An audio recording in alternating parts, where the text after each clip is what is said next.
మండల ప్రజలందరికీ విజ్ఞప్తి, భారతీయ జనతా పార్టీ నడికుడ మండల శాఖ తరఫున ధర్నా కార్యక్రమాన్ని ప్రజల కోసం భారతీయ జనతా పార్టీ నిర్వహిస్తున్నది. ఎవరి కోసం?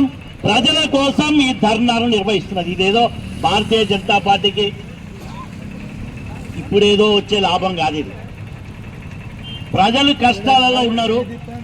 పోలీస్ స్టేషన్ కష్టాల కోసం అటు దామెర పోలీస్ స్టేషన్కు ఇటు పరకాలకు ఎక్కడెక్కడికో పోవాల్సి వస్తుంది. ఇక్కడ పోలీసు స్టేషన్ ఇన్ని ఎప్పుడు 2018 అంటే 6 ఏళ్ళు అయిపోయింది మండలం స్థాపించి. ఎన్ని సంవత్సరాలైంది? 6 సంవత్సరాలు అయినా కూడా శాశ్వత ప్రాతిపదిక మీద ఆఫీసులను ఏర్పాటు చేయలేదంటే గత ప్రభుత్వం యొక్క లోపము, ఇప్పుడు వచ్చిన ప్రభుత్వం కూడా ఏమి పట్టనట్టు ఉన్నది. కాబట్టి ఈరోజు భారతీయ జనతా పార్టీ ఈ యొక్క సమస్యల మీద స్పందించి ఈరోజు ధర్నా కార్యక్రమాన్ని నిర్వహిస్తున్నారు. మరి ఎంపీడీఓ ఆఫీసు వాళ్లకు సొంతంగా లేదు, కిరాయి దాంట్లో ఉన్నారు. సిబ్బంది పూర్తిగా లేరు. ఎంఆర్ఓ ఆఫీసుల సిబ్బంది పూర్తిగా లేరు. ఎండిఓ ఆఫీసుల సిబ్బంది లేరు. పోలీస్ స్టేషన్లో కూడా సిబ్బంది పూర్తిగా లేరు. తాత్కాలికంగా నడుస్తా ఉన్నదంటే నడుస్తా ఉన్నది. మరి సర్కిల్ ఇన్స్పెక్టర్ పదవి సిఐ ఎక్కడికి? షాయింపేటకు పోవాలి. మరి మధ్యలో పరకాల పక్కకే ఉన్నది. ఇక్కడి నుంచి షాయింపేట వరకు ఎందుకు పోవాలి?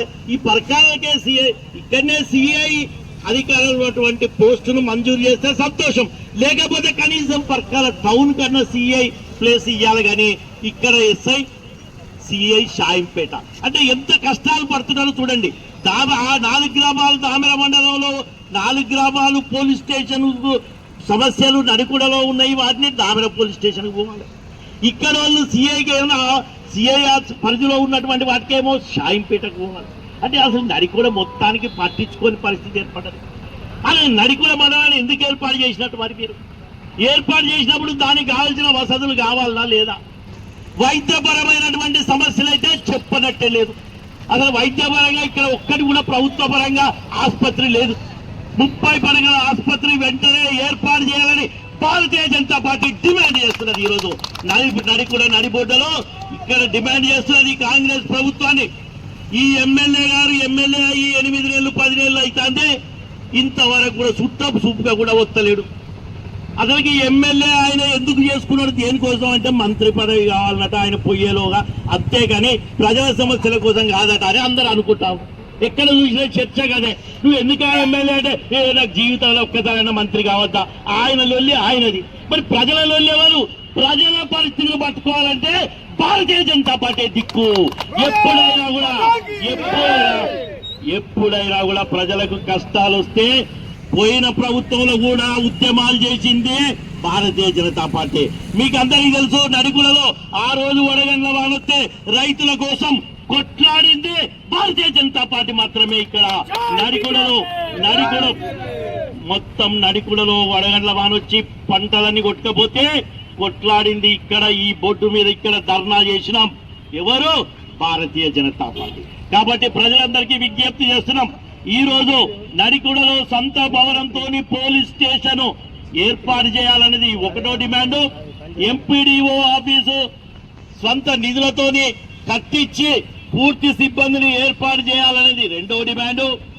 మూడవది 30 పడగల ఆసుపత్రి ఇక్కడ నిర్మాణం చేయాలి.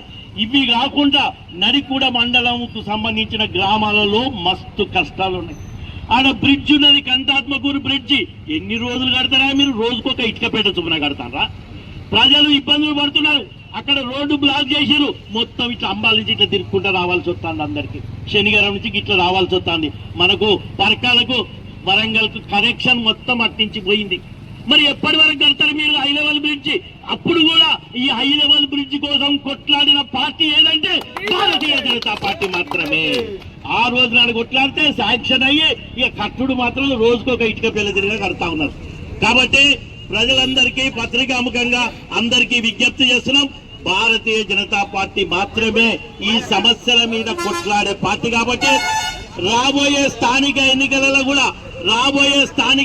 కూడా ఈ యొక్క సమస్యల మీద తప్పకుండా కొట్లాడి భారతీయ జనతా పార్టీకి మద్దతు ఇవ్వాల్సిందిగా కోరుతున్నాం. ఈ యొక్క సమస్యలు ఇప్పుడు మేము చెప్పిన సమస్యలు కూడా వెంటనే పరిష్కారం చేయకపోతే ఈ ప్రభుత్వం మళ్ళీ ఇంకా ఇంకా పెద్ద ఎత్తున ఉద్యమం చేస్తాం.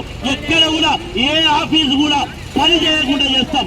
ఈ రోజు చెర్లపల్లి నుంచి వరికోలు వరకు కూడా రోడ్డుగా ఇంతవరకు కూడా అది కూడా అట్లనే ఉన్నది. మరి ఆయన ఇంతకుముందు చెప్పినట్టు ఆ శ్రీనివాసరెడ్డి గారు వరికోలుకు నేను ముద్దుపీట అంటాడు. మరి ఏమైంది చెర్లపల్లి వరికోలు రోడ్డు అని అడుగుతున్నాం. ప్రజలారా, మొన్నటికి మొన్న రైతు రుణమాఫీ అన్నాడు. బోగస్ మొత్తం 20% మందికే వస్తా ఉన్నది.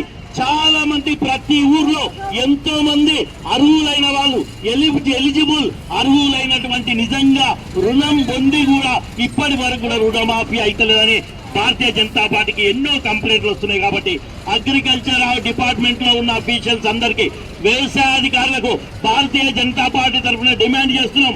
మీరు ఏదో ప్రచారం కోసం కాదు రుణమాఫీ. నిజమైనటువంటి రైతులు ఎవరైతే ఎలిజిబుల్ అర్హులైనటువంటి రైతులు ఎవరు ఉన్నారో ప్రతి ఒక్కరికి కూడా 2 లక్షల రుణమాఫీ వెంటనే అమలు చేయాలి. మీరు స్లోగన్లు ఇస్తున్నాడు, రిబ్బన్లు కట్ చేస్తున్నాడు, రేవంత్ రెడ్డి పేపర్లలో వస్తుడు కాదు. క్షేత్రస్థాయి పరిశీలన చేయండి. నా దగ్గర నిలబడి ఎంతమంది రుణం తీసుకొని 2 లక్షల రూపాయల రుణం తీసుకొని వాళ్ళకు మాఫ్ కాలేదో నీ గ్రామాల్లో చూపిస్తా నేను. ఈ నడికుడల్నే వందల మంది రుణమాఫీ ఇంకా అమలుగా అయితలేదు. పేరుకు పేపర్లు మాత్రం రుణమాఫీ అయినట్టు చెప్పుకున్నారు. క్షేత్రస్థాయిలో 20% మందికి 80% మంది ఇంకా రుణమాఫీ కాలేదు. కాబట్టి ప్రజలకు ఈ నడికుడ మండలం ఇక్కడ నడిబొడ్డు నుంచి చెప్తున్నాం. మేమేవైతే సమస్యలు చెప్పినామో ఇవన్నీ ప్రజల కోసం మాత్రమే. ప్రజల సమస్యల కోసం కొట్లాడే పార్టీ భారతీయ జనతా పార్టీ మాత్రమే. బీజేపీ బీజేపీ బీజేపీ నడికుడలో పోలీస్ స్టేషన్ వెంటనే